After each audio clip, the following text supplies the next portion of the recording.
याद बड़ी आई मंगिया भराई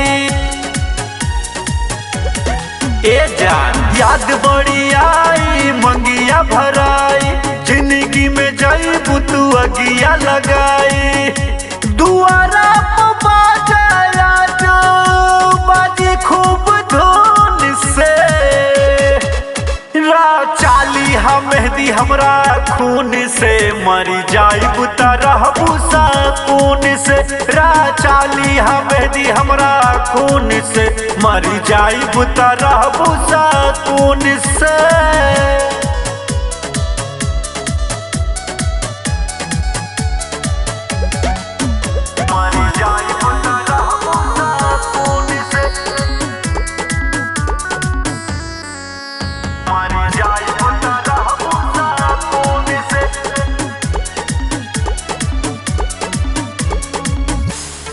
अखिया के सोझा जब मड़वा छवाई हो, तड़पी जब दिलवा हम कैसे मनाइब हो। काहे कैसन कयू हो, अखिया के सोझा जब मड़वा छवाई हो, तड़पी जब दिलवा कैसे हम मनाइब हो। वाकिफ न रहनी जानो एको तोहरा गुण से, चाली हम मेहदी हमरा खून से, मरी जाइबू त रहबू सकून से। चाली हम मेहदी हमरा खून से, मरी जाइबू त रहबू सकून से।